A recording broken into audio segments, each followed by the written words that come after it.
DTV Bharat में आपका स्वागत है। मैं हूं पूजा वर्मा और हाजिर हूं पूजा का पंच लेकर। पिछले एक महीने से चल रहे रूस और यूक्रेन के तनाव ने बीते गुरुवार को युद्ध का रूप ले लिया। रूस ने राष्ट्रपति पुतिन के आदेश पर अपने पड़ोसी देश यूक्रेन पर बड़े स्तर पर हमला करना शुरू कर दिया है।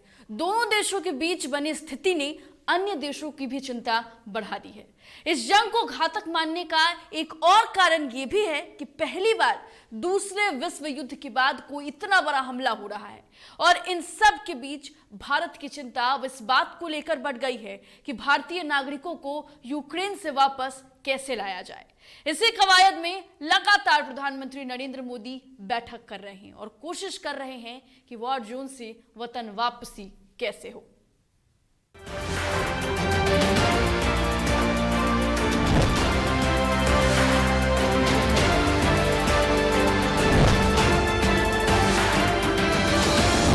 मेरे पुत्र के अलावे जितने भी सारे बच्चे हैं सब डर करके हॉस्टल में छिपे हुए हैं।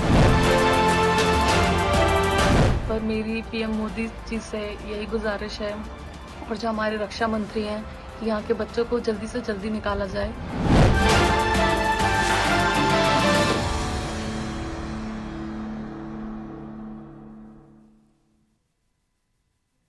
वॉर जोन से वतन वापसी। रूस यूक्रेन में पिछले 4 दिनों से युद्ध चल रहा है और आज इस जंग का 5वां दिन है। दोनों देशों के बीच जिस तरीके से हालात हैं, इसे देखकर यह अंदाजा लगाया जा रहा है कि यह युद्ध भयंकर होने वाला है। इस बीच रूस ने परमाणु डेटरेंट फोर्स को अलर्ट रहने को कहा है। मीडिया रिपोर्ट्स के मुताबिक रूस और यूक्रेन बेलारूस और यूक्रेन की सीमा पर युद्ध के बीच बातचीत के लिए सहमत है। आज बातचीत भी हो रही है। दोनों देशों के प्रतिनिधि बेलारूस और यूक्रेन के बॉर्डर पर इकट्ठा हो रहे हैं। रूस और यूक्रेन के बीच जंग जारी है। दोनों तरफ भारी नुकसान हुआ है। शुरू में लग रहा था कि यूक्रेन कमजोर पड़ रहा है और जल्द घुटने टेक देगा, लेकिन ऐसा कुछ भी नहीं हुआ।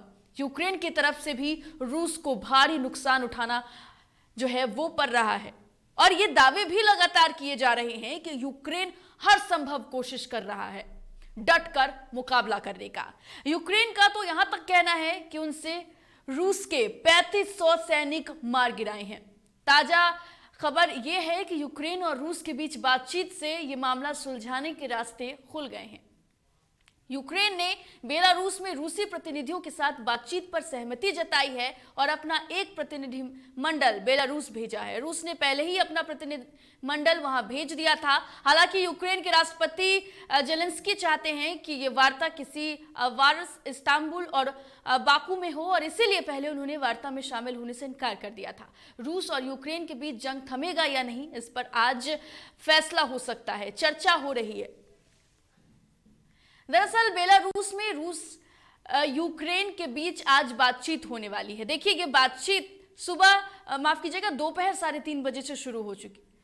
रूस और यूक्रेन का डेलीगेशन बातचीत के लिए बेलारूस पहुंच चुका है और देखिए बेलारूस में बातचीत हो रही है। यूक्रेन के राष्ट्रपति कार्यालय का यह कहना है कि रूस के साथ बातचीत का उनका मुख्य उद्देश्य लक्ष्य तत्काल युद्ध विराम और रूसी सैनिकों की वापसी है।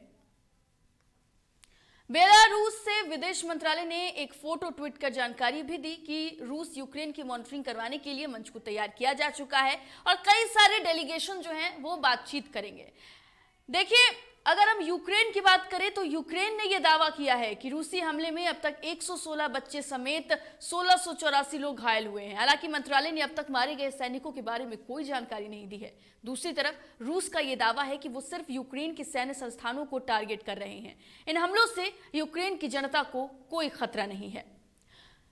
यूक्रेन पर रूसी हमले के खिलाफ संयुक्त राष्ट्र सुरक्षा परिषद यानी कि यूएनएससी में चर्चा के दौरान रूस ने उस प्रस्ताव पर वोट लगा दी है। आपको बता दें कि वीटो लगा दिया गया है जिसमें यूक्रेन के खिलाफ रूस की आक्रामकता की कड़े शब्दों में निंदा की गई है और रूसी सैनिकों की तत्काल वापसी की मांग भी की गई है। वहीं यूक्रेन के हजारों लोग देश पर रूस के आक्रमण के बाद पलायन कर रहे हैं। सुरक्षित संस्थान की तलाश में ये लोग पश्चिम सीमा से लगातार प्रवेश कर रहे हैं। बता दें कि यूक्रेन की राजधानी कीवी और अन्य शहरों पर रूस ने दूसरे दिन भी हवाई हमले किए और कुछ बॉर्डर क्रॉसिंग पर कई किलोमीटर तक आपको बता दें कि लगातार जो फायरिंग है वो भी की गई और अब लगातार अलग अलग जगह से वीडियो सामने आ रहे हैं।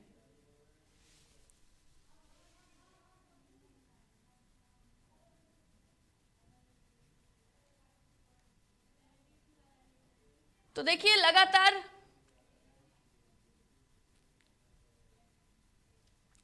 अलग अलग जो वहां पर स्टूडेंट्स फंसे हुए हैं। बात अगर बिहार की करें या देश के अलग अलग राज्यों की करें, अलग अलग छात्र वहां पर फंसे हुए हैं। यूक्रेन में जिस तरीके से वॉर की स्थिति बन गई है, ऐसे में वीडियो लगातार सामने आ रहे हैं। ये बच्चे, ये छात्र सरकार से गुहार लगा रहे हैं, केंद्र सरकार से मदद की आस लगा रहे हैं और इनका परिवार भी लगातार ये कह रहा है कि किसी भी तरीके से उनके बच्चों को सुरक्षित वतन लाया जाए।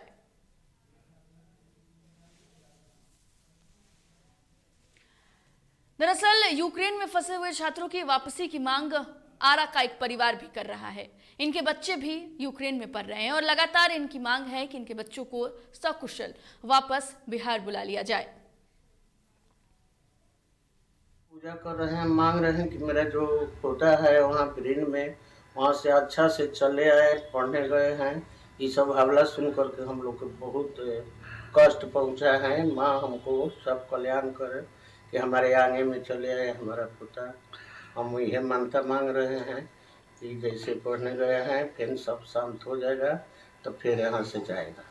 हमने जब अपने पुत्र कृष्णपाल दुर्धध्वज सिंह से जब हमने टेलीफोनिक बातचीत की तो वहाँ के विषम परिस्थिति को उन्होंने बयां किया।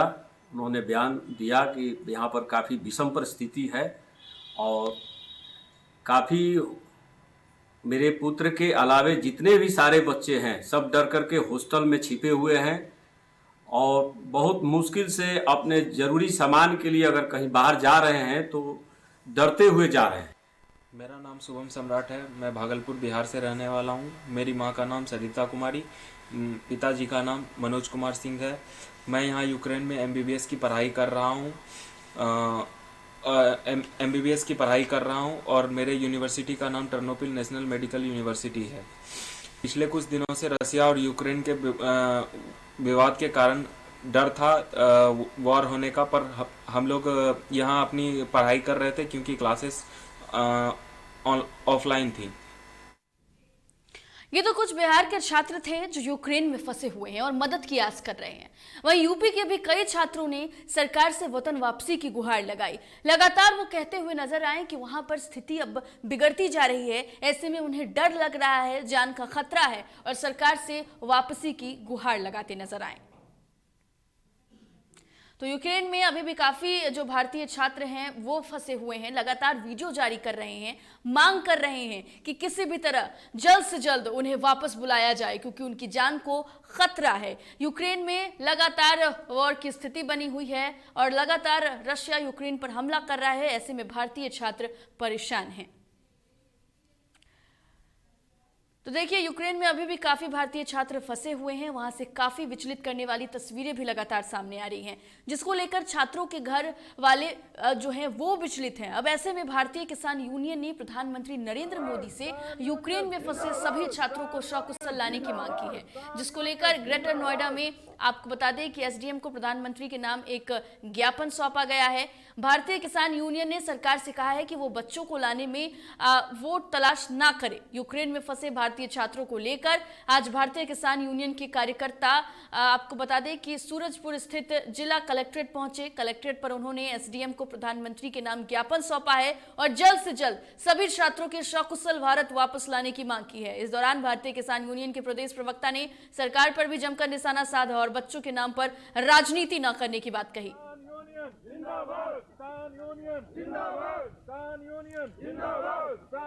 तो आप भी गाजियाबाद की तस्वीर देख रहे हैं, यहाँ पर भारतीय किसान यूनियन ने पत्र लिखा है और देखिए ये पत्र लिखकर प्रधानमंत्री के नाम दरअसल ये पत्र लिखा गया है और मांग की गई है कि छात्रों के नाम पर जो राजनीति है वो ना की जाए, छात्रों को सकुशल वापस वतन बुलाया जाए। जिस तरीके से स्थितियां बद से बदतर होती जा रही हैं और जो स्टूडेंट्स हैं वो छिप कर रहने को मजबूर हो गए हैं।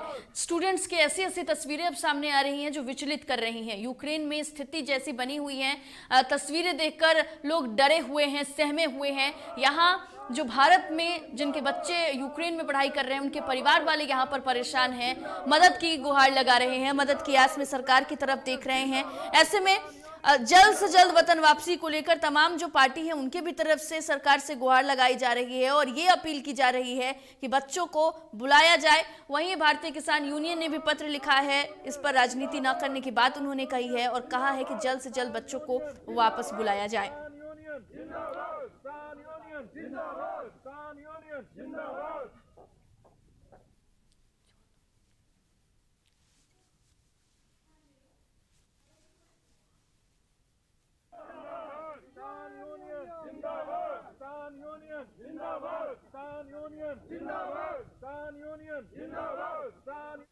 तो बिल्कुल बरेली में भी जो बच्चे हैं यूक्रेन में फंसे हुए हैं वो भी लगातार अपना वीडियो जारी कर रहे हैं। वीडियो जारी कर वीडियो संदेश के थ्रू वो लगातार जो सरकार है इस माध्यम से सरकार से गुहार लगा रहे हैं कि उनकी वापसी हो जाए। लगातार सरकार से मांग कर रहे हैं कि व्यवस्था की जाए और जल्द से जल्द उन्हें वापस बुलाया जाए। ये वीडियो भी देखिए किस तरीके से यहाँ पर जो छात्र हैं वो गुहार लगाते हुए नजर आए हैं। नाम मोहम्मद आशिफ खान है और मैं बरेली ज़िले से हूँ, डिस्ट्रिक्ट बरेली से, यूपी, इंडिया से। और मुझे यहाँ पर बहुत ज़्यादा प्रॉब्लम हो रही है क्योंकि यहाँ पे बहुत ज़्यादा बमबारी हो रही है यूक्रेन में और यहाँ बर्फ़ और ये सब पता नहीं क्या क्या यहाँ कितनी प्रॉब्लम हो रही है हम लोगों को। हम लोग अब यहाँ से जाकर बंकर में बैठेंगे अब यहाँ पर, क्योंकि हम लोगों को पता नहीं है यहाँ पर कब क्या हो जाए, कब कहाँ से मिसाइल आ जाए और हर 5 मिनट बाद बम की आवाज़ आती है हम लोगों को। हम लोग बहुत परेशान हैं यहाँ पर। मेरा नाम मोहम्मद आशिफ। वहीं कानपुर देहात से भी सरकार को गुहार लगाई जा रही है। वहां भी लगातार जिस तरीके से छात्र फंसे हुए हैं उनके परिजन लगातार वापसी की मांग कर रहे हैं। तो मेरा नाम जानवी कटियार है और मैं कानपुर उत्तर प्रदेश से हूँ, सिकंदरा से। और यहाँ पर सिचुएशन इतनी क्रिटिकल है कि हम लोग यहाँ पे शेल्टर्स पे जाके बैठते हैं रात में, क्योंकि सब यहाँ पे डरे हुए हैं और माहौल भी बिल्कुल अच्छा नहीं है। तो जो यहाँ का कीव, खारकीव, ओडिशा, चेरनोबिल, ये सब जो सिटीज़ हैं ये बॉर्डर के थोड़ा आउटर ही थी, तो इनको ज़्यादातर अटैक किया इन्होंने। पर मेरी पीएम मोदी जी से यही गुजारिश है और जो हमारे रक्षा मंत्री हैं कि यहाँ के बच्चों को जल्दी से जल्दी निकाला जाए, क्योंकि यहाँ डर का माहौल तो है, कभी भी किसी भी टाइम कुछ भी हो रहा है और हमें पता नहीं चल रहा। धीरे धीरे सारा फूड खत्म हो रहा है तो कुछ भी प्रॉब्लम हो सकती है बच्चों को। तो पीएम मोदी जी आप जल्दी से कुछ करिए हमारे लिए और हमें सेफली इंडिया लेकर जाइए। तो मेरा नाम। और देखिए सहारनपुर में भी इसी तरीके से जो यूक्रेन में फंसे हुए छात्र हैं वो गुहार लगाते हुए नजर आए हैं।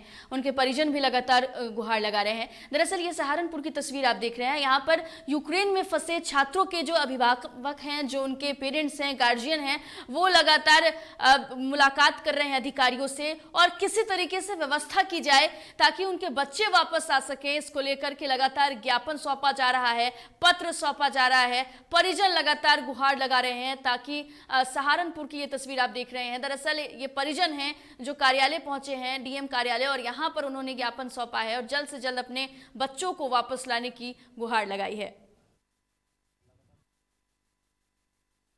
कह रहे हैं कि रिस्पॉन्स दिया है कि हम लोग कुछ करेंगे और गवर्नमेंट कर रही है उनके लिए।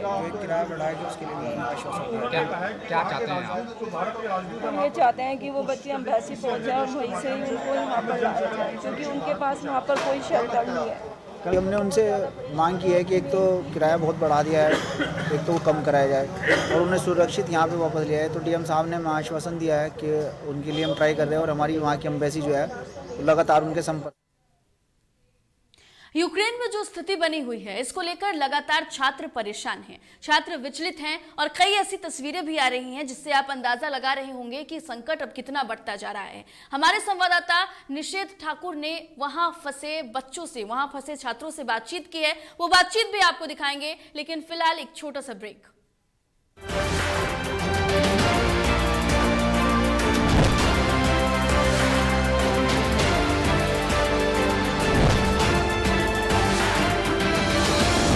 मेरे पुत्र के अलावे जितने भी सारे बच्चे हैं सब डर करके हॉस्टल में छिपे हुए हैं। पर मेरी पीएम मोदी जी से यही गुजारिश है और जो हमारे रक्षा मंत्री हैं कि यहाँ के बच्चों को जल्दी से जल्दी निकाला जाए।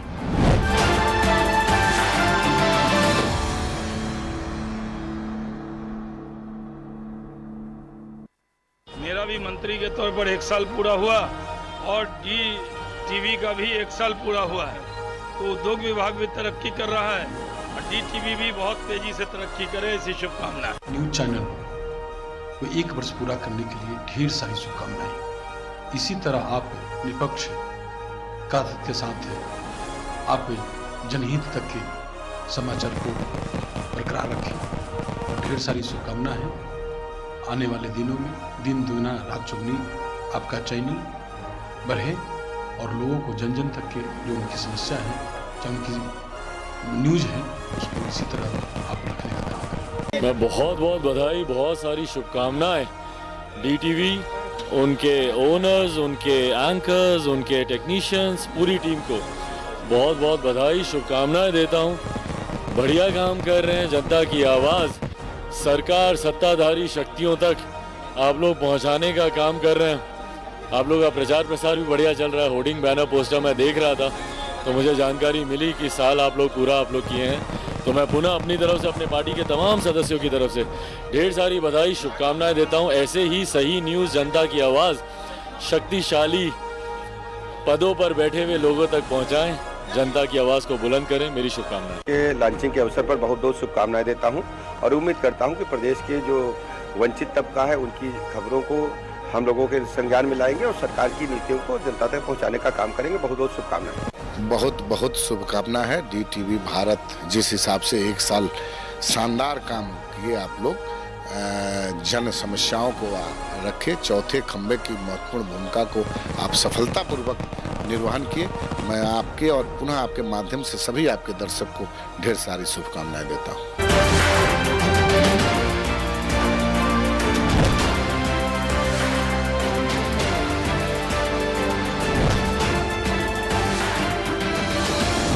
मेरे पुत्र के अलावे जितने भी सारे बच्चे हैं सब डर करके हॉस्टल में छिपे हुए हैं। पर मेरी पीएम मोदी जी से यही गुजारिश है और जो हमारे रक्षा मंत्री हैं कि यहाँ के बच्चों को जल्दी से जल्दी निकाला जाए।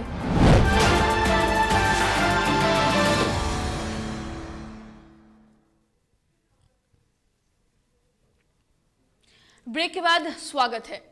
ब्रेक पर जाने से पहले हमने चर्चा की थी कि किस तरीके से हमारे संवाददाता निषेध ने यूक्रेन में फंसे छात्रों से उनके हालात जानने की कोशिश की। देखिए बातचीत के दौरान छात्रों ने क्या कुछ कहा।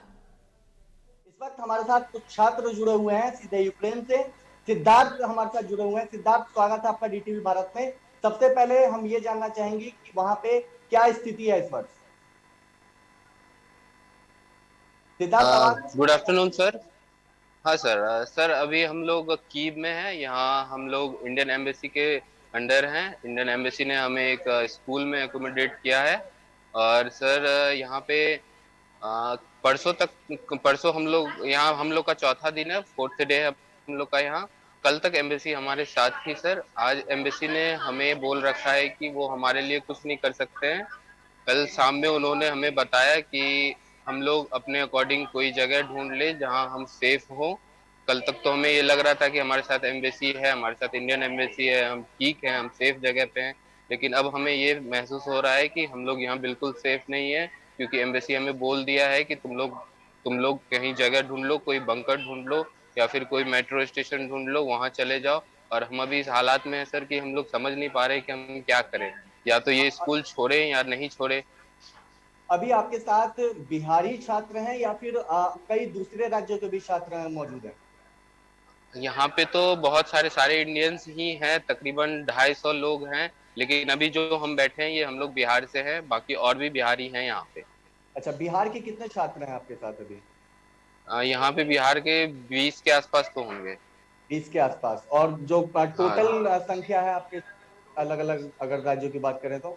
हाँ, तो टोटल 250 लोग होंगे यहाँ पे। तो वो ज्वाइन कर सकते हैं मिलिट्री, यूक्रेनियन मिलिट्री, जो फाइट के लिए। तो इस वजह से सबके हाथ में कुछ वेपन्स हैं, तो इस वजह से हम बाहर भी नहीं जाते हैं। और पानी वगैरह कहाँ से आ रहा है? पानी तो फिलहाल हम लोग टैप वाटर यूज कर रहे हैं, क्योंकि कोई और ऑप्शन नहीं है।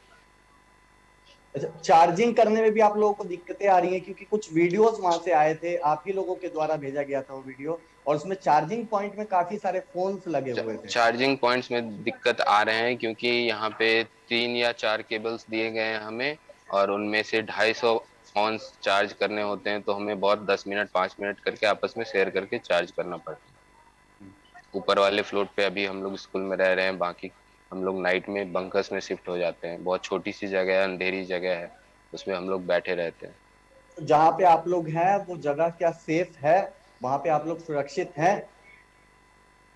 ये तो हम श्योर नहीं बोल सकते कि ये सुरक्षित है या नहीं, बट बगल में एम्बेसी है तो एक होप मन में है कि कुछ मदद हो सकती है बुरे हालात में भी। तो है आज सुबह से सारे रशियन ट्रूप अंदर घुस गए हैं, शूट एट साइट वाला वहाँ पे हालात चल रहे हैं। तो यानी जिस तो फिर जगह ये पे आप सारे हैं वो रेड जोन में आ गया है वो इलाका? हाँ, ये रेड जोन में आ गया। हम अभी कीव में है, कैपिटल में, चारों साइड से मिलिट्री से घिरा हुआ है। तो वहां तक कोई भारतीय दूतावास नहीं पहुंच पा रहा है क्या आप लोगों के पास? वो आ रहे हैं, बस ये बोलने के लिए आ रहे हैं कि आप अपना ख्याल खुद से रखो, हम क्या कर सकते हैं। कल तो वो हमें यहाँ से हटाने की कोशिश कर रहे थे, फिर हम लोगों ने उन्हें डायरेक्ट जवाब दे दिया कि हम यहाँ से कहीं नहीं जाने वाले हैं। अगर जाएंगे तो आपको भी जाना होगा हमारे साथ। यानी कुल मिला के आप लोगों की मदद वहां पे करने वाला कोई है नहीं? कोई नहीं है, हम बिल्कुल अकेले हैं। और आपके साथ कितने छात्र अभी उधर? अभी हमारे साथ लगभग 250 बच्चे हैं यहाँ पे। 250 बच्चे? सब पढ़ाई करते हैं। और दूसरे जो छात्र हैं उनकी फैमिली से कुछ बातचीत हो पा रही है या फिर नहीं? उनकी हाँ, सबके फैमिली से तो सब बात कर रहे हैं, सब बहुत डरे हुए हैं, सब बोल रहे हैं खुद की ख्याल रखो। उम्मीद वहां पे आप लोगों को ना के बराबर ही अभी है? बिल्कुल ना के बराबर अभी बची है। किसी मंत्री किसी नेता से मदद अभी तक नहीं मिल पाया है? कुछ नहीं मिल पाया है। उन्हें ही मदद मिल रहा है जो लोग ग्रीन जोन में, जो लोग बॉर्डर्स के करीब। जो लोग ग्रीन जोन में हैं उन लोगों को मदद मिल पा रहा है, यानी जो रेड जोन में है उन लोगों तक मदद नहीं पहुंच पा रही है? उन लोगों को भी पूरी तरीके से मदद नहीं मिल पा रही है। इंडियन गवर्नमेंट एक दिन में 250 से 400 बच्चे इवैक्यूएट कर रहे हैं। क्यों? मेरी सबसे बड़ी क्वेश्चन ये है, क्यों उनके पास एयर इंडिया की फ्लाइट्स नहीं है? कोई फ्लाइट्स नहीं है, एक दिन में बस 2 ही फ्लाइट्स आ रही है। क्यों? यहाँ पे 18,000 बच्चे फंसे हुए हैं इंडियन, एक दिन में 400 बच्चे ही क्यों जा पा रहे हैं? वहां पे बॉर्डर्स पे बच्चे रो रहे हैं, बर्फ पे सो रहे हैं। ठंड भी काफी ज्यादा है वहां पे? क्या? ठंड काफी ज्यादा है? बहुत ठंड है सर, माइनस में टेम्परेचर है यहाँ। चलिए सिद्धार्थ, हम उम्मीद करते हैं और बिहार सर सरकार बॉम्बार्डिंग हो रही है, हमें नीचे जाना पड़ेगा। बंकर्स में सारे बच्चे छोड़ रखे हैं, हमें नीचे जाना पड़ेगा। अभी फिर से बॉम्बार्डिंग वहाँ पे हो गई है? हाँ हो रही है सर, पूरा हॉल खाली हो रखा, आप देख सकते हैं। हम बस 4 बचे हुए इंटरव्यू वाले, हम भी भाग रहे हैं। चलिए सिद्धार्थ, हम इस इंटरव्यू को यहीं पे खत्म करते हैं और अपील करते हैं बिहार सरकार से, केंद्र सरकार से, नरेंद्र मोदी से कि जल्द से जल्द इन छात्रों को भी निकालिए, क्योंकि ये छात्र अभी रेड जोन में है और रेड जोन में कीव में है ये सभी, और वहां पे कोई भी मदद नहीं पहुंच पा रही है। भारतीय दूतावास वहां पे जा तो रहे हैं लेकिन इन छात्रों की मदद। तो बिल्कुल सुना आपने कि किस तरीके से वहां पर हालात हैं। और देखिए बॉम्बार्डिंग हो रही है, जिससे जो छात्र हैं वो डरे हुए हैं, किसी तरीके से बंकर्स, किसी तरीके से अपने आप को बेसमेंट में छुपाए हुए हैं और अपनी सुरक्षा करने की कोशिश लगातार की जा रही है। देखिए यूक्रेन में फंसे भारतीय छात्रों को लाने की सरकार द्वारा हर मुकम्मल कोशिश कहीं ना कहीं की जा रही है और कई सारे छात्र वापस लाए भी गए हैं। वहीं एक तस्वीर रोमानिया बॉर्डर से सामने आई, जहां भारतीय छात्रों के साथ यूक्रेन की पुलिस बर्बरता पर उतर आई। रोमानिया बॉर्डर पर भारतीय छात्रों की बुरी तरीके से पिटाई की जा रही है। ये वीडियो लगातार सोशल मीडिया पर वायरल हो रही है। यही नहीं, विरोध करने पर भी इन पर डंडे बरसाए जा रहे हैं। तो ये जो तस्वीर आप देख रहे हैं, दरअसल ये रोमानिया बॉर्डर पर से सामने आई है, जहां पर जो भारतीय छात्र हैं उनके साथ किस तरीके से बर्बरता की जा रही है, ये आप साफ तौर पर तस्वीरों में भी देख सकते हैं। मेरा नाम गरिमा मिश्रा है, मैं यूपी लखनऊ से हूँ। हम कीव में स्टक हो चुके हैं, पूरी चारों तरफ से घिर चुके हैं। ठीक है, यहाँ पे हमें कोई हेल्प नहीं दे रहा है और मुझे नहीं लगता कि यहाँ पे किसी को कोई हेल्प, जो भी हमें हेल्प होनी है वो मिलने वाली नहीं है। यूक्रेन और रूस के बीच छिड़ा युद्ध दिन ब दिन भयावह रूप लेता जा रहा है। स्थिति इतनी गंभीर हो गई है कि रूसी राष्ट्रपति व्लादिमीर पुतिन ने परमाणु हथियारों को तैयार रखने का भी आदेश दे दिया है। ऐसे में यूक्रेन से बड़ी संख्या में लोग पलायन कर रहे हैं और पड़ोसी देशों में शरण ले रहे हैं। भारत सरकार की भी यूक्रेन में फंसे अपने नागरिकों की सुरक्षित निकासी का अभियान तेज चल रहा है। कीव से अब तक 1100 से ज्यादा भारतीयों को सुरक्षित वतन वापस लाया जा चुका है। हालांकि अभी भी बड़ी संख्या में नागरिक वहां पर फंसे हुए हैं। जानकारी के मुताबिक यूक्रेन से भारतीय छात्रों को वापस लेकर आ रही एयर इंडिया की 5वीं फ्लाइट आज दिल्ली एयरपोर्ट पर लैंड की। और आपको बता दें कि यूक्रेन में फंसे 239 छात्रों को आज भारत लाया गया है। दरअसल नागरिकों को रोमानिया से होते हुए भारत लेकर आने वाली एयर इंडिया की फ्लाइट A11942 ने सोमवार सुबह तकरीब 6:30 बजे दिल्ली के इंदिरा गांधी इंटरनेशनल एयरपोर्ट पर लैंड किया और सकुशल आपको बता दें कि 239 छात्रों को वापस लेकर यह फ्लाइट दिल्ली आई है।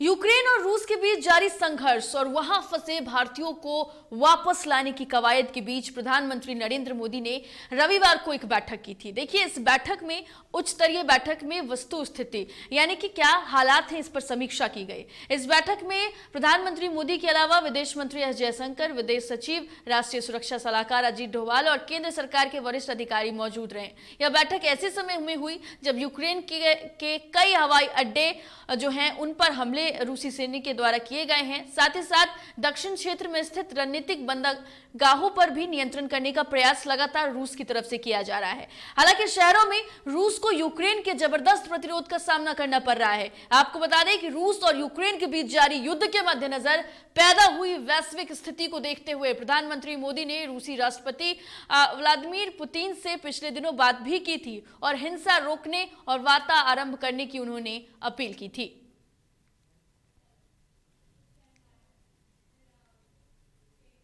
रूस और यूक्रेन की जंग का आज सोमवार को 5वां दिन है। यूक्रेन की राजधानी कीव और खार्किव शहर पर रूसी सेना के हमले जारी हैं। वहीं यूक्रेन के राष्ट्रपति व्लादिमीर जेलेंस्को ने दावा किया है कि रूस ने उनकी हत्या करने के लिए कीव में 400 से ज्यादा हथियार भेजे हैं। और आपको बता दें, इधर भारतीयों को यूक्रेन से निकालने के लिए मोदी सरकार ने नया प्लान बनाया है। इसमें 4 मंत्रियों को यूक्रेन के पड़ोसी देश में भेजा जाएगा। यूक्रेन संकट पर पीएम मोदी की हाई लेवल मीटिंग में यह बड़ा फैसला लिया गया है और इसमें तय किया गया है कि 4 मंत्रियों को यूक्रेन के पड़ोसी देशों में भेजा जाएगा, जो भारतीय लोगों और छात्रों को निकालने में मदद करेगा। जिन मंत्रियों को भेजा जा रहा है उनमें नाम हैं जो सामने आए हैं: हरदीप पुरी, ज्योतिरादित्य सिंधिया, किरण रिजिजू और जनरल वीके सिंह का नाम इसमें शामिल है। ये यूक्रेन के पड़ोसी देशों में जाएंगे, यहां पर किसी तरीके से स्थितियां हैं उनको देखेंगे और जो छात्र यूक्रेन में फंसे हुए हैं उन्हें वापस भारत पहुंचाने के लिए ये तमाम स्थितियों को देखेंगे। देखिए, इनको कई सारे ऐसे पड़ोसी देश हैं जहां पर नाम तय किए गए हैं। ये जो हैं वहां जाएंगे, स्थितियों को देखेंगे और व्यवस्था कैसे करनी है, कैसे छात्रों को वापस भारत भेजना है, इन तमाम स्थितियों पर खुद जायजा लेंगे। यूक्रेन और रूस के बीच इस समय युद्ध जारी है। संकट की इस घड़ी में अमेरिका यूक्रेन की मदद के लिए लगातार आगे आया है। अमेरिका जो राष्ट्रपति हैं जो बाइडेन, उन्होंने सैन्य सहायता के लिए $350 मिलियन जारी करने का भी ऐलान किया है। अमेरिका के विदेश मंत्री एंटनी ब्लिंकन को बाइडेन ने यह निर्देश दिया है कि विदेशी सहायता अधिनियम के तहत ये मदद करे। सहायता राशि यूक्रेन की रक्षा को मद्देनजर रखते हुए दी जाएगी ताकि उनकी सैन्य सहायता की जा सके। अमेरिका की तरफ से यह मदद तब आई है जब यूक्रेन भारी संकट से घिरा हुआ दिख रहा है। रूस और यूक्रेन के बीच जंग थमेगी या नहीं, इस पर आज दोपहर 3:30 बजे से फैसला लगातार जारी है, यानी कि मंथन किया जा रहा है, बैठक की जा रही है। रूस और यूक्रेन की डेलीगेशंस बातचीत कर रहे हैं और फैसला आ सकता है। दरअसल बेलारूस में रूस यूक्रेन के बीच बातचीत शुरू हो चुकी है। रूस और यूक्रेन का डेलीगेशन बातचीत के लिए बेलारूस पहुंच गया और यह बातचीत अब शुरू भी हो चुकी है। यूक्रेन के राष्ट्रपति कार्यालय का कहना है कि रूस के साथ बातचीत का उनका मुख्य लक्ष्य तत्कालीन युद्ध विराम और रूसी सैनिकों की वापसी है। अमेरिका के खुफिया अधिकारियों का मानना है कि बातचीत और अगर पटरी पर नहीं जाती है तो बेलारूस इस लड़ाई में कूद सकता है। फिलहाल जो स्थिति है तो आपको बता दें कि रूस से इस लड़ाई को जितना आसान समझा था या उतना नहीं निकला है और यूक्रेन की तरफ से रूस के जवानों को कड़ी टक्कर मिल रही है। यूक्रेन की राजधानी कीव पर रूस अब तक कंट्रोल नहीं कर पाया है। लगातार वॉर जारी है। रूस और यूक्रेन के बीच युद्ध जिस तरीके से चल रहा है, आज 5वां दिन है। अब यूक्रेन को दूसरे देशों से मदद भी मिलने शुरू हो गई है। अमेरिका यूक्रेन के लिए 500 स्ट्रिंगर मिसाइल हथियार भेज रहा है। यूक्रेन का यह दावा है कि रूसी हमले में अब तक उसके 352 लोगों की मौत हो चुकी है, वहीं 1684 लोग घायल भी हैं। दूसरी तरफ यूक्रेन का यह भी दावा है कि उसने युद्ध में अब तक रूस को काफी नुकसान पहुंचाया है। 27 फरवरी तक रूस के 4500 सैनिक को मारने के अलावा करीब 150 टैंक, 700 सैन्य वाहन, 60 फ्लू टैंक और 26 हेलीकॉप्टर्स नष्ट करने का दावा किया जा रहा है। तो देखिए, स्थिति अब कुल मिलाकर ऐसी हो गई है कि दोनों जो देश हैं ये अब लगातार कहीं ना कहीं इस युद्ध को आगे बढ़ाने की कोशिश कर रहे थे, लेकिन आज जब ये फैसला हो रहा है तो इंतजार इस बात का है कि क्या ये युद्ध खत्म होगा या नहीं। चलिए, वक्त हो गया है आज के पंच का। जो स्थिति बनी हुई है उस स्थिति को देखते हुए जान आम लोगों की जा रही है, जान सैनिकों की जा रही है और करोड़ों का, लाखों का नुकसान हो रहा है। ऐसे स्थिति में क्या यह युद्ध जरूरी है? सबसे बड़ा सवाल ये उठता है। और जब ये युद्ध हो रहा है, भारतीय जो बच्चे हैं वो फंसे हुए हैं, उन्हें लाने की कोशिश जारी है। सवाल ये उठता है कि इस युद्ध से जाने जा रही हैं, इस युद्ध से नुकसान हो रहा है। हालांकि हर युद्ध से फर्स्ट वर्ल्ड वॉर की चर्चा करें या दूसरे वर्ल्ड वॉर की चर्चा करें, इन दोनों युद्ध ने हमने देखा कि कई सारी जानें ली। अब सवाल यह है कि इस युद्ध पर, इस बैठक के बाद विराम लगता है या फिर युद्ध और भी ज्यादा बढ़ता है। फिलहाल इस पंच में इतना ही। मुझे इजाजत दीजिए और देखते रहिए DTV भारत। नमस्कार।